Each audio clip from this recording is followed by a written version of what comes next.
বিক্ষুব্ধ ছাত্র জনতার রোষে নজিরবিহীন সরকার পতনের সাক্ষী বাংলাদেশ। দেশকে অরাজকতার মধ্য দিয়ে ঠেলে পদত্যাগ করে পেছনের দরজা দিয়ে দেশ ছাড়লেন শেখ হাসিনা ও তার বোন শেখ রেহানা। কঠোর নিরাপত্তায় সোমবার বেলা 2:30টার দিকে বঙ্গভবন থেকে একটি সামরিক হেলিকপ্টার শেখ হাসিনাকে নিয়ে যাত্রা করে। শেখ হাসিনার দেশ ত্যাগের খবর ভারতীয় গণমাধ্যমের শিরোনাম। তার গন্তব্য কোথায় এ নিয়ে কৌতূহল নানা মহলে।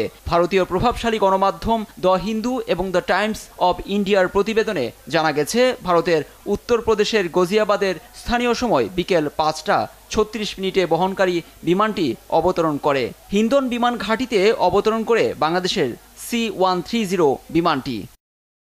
একাধিক সূত্রে আনন্দবাজার ও দ্য হিন্দু জানায়, ভারতের রাজনৈতিক আশ্রয় চাননি শেখ হাসিনা।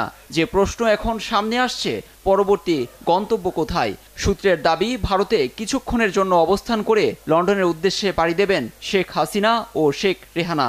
লন্ডনের রাজনৈতিক আশ্রয়ও চেয়েছেন বলছে অসমর্থিত সূত্র। অন্য কয়েকটি সূত্র বলছে, শেখ হাসিনার রাজনৈতিক আশ্রয়ের অনুরোধ প্রত্যাখ্যান করেছে কিয়ার স্টারমার সরকার, যদিও সে দেশের পক্ষ থেকে আনুষ্ঠানিকভাবে বিষয়টি নিশ্চিত করেনি। এমনটা হলে আগামী কয়েকদিন দিল্লির সেফ হাউসে তিনি অবস্থান করতে পারেন। লুৎফর কবির, নিউজ ডেস্ক, দেশ টিভি।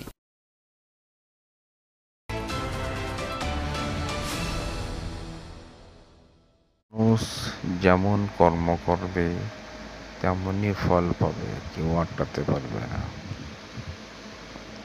ভালো কর্ম করলে ভালো ফল, খারাপ কর্ম করলে খারাপ ফল। সেটা জনগণ জানিয়ে দিল বাংলাদেশে।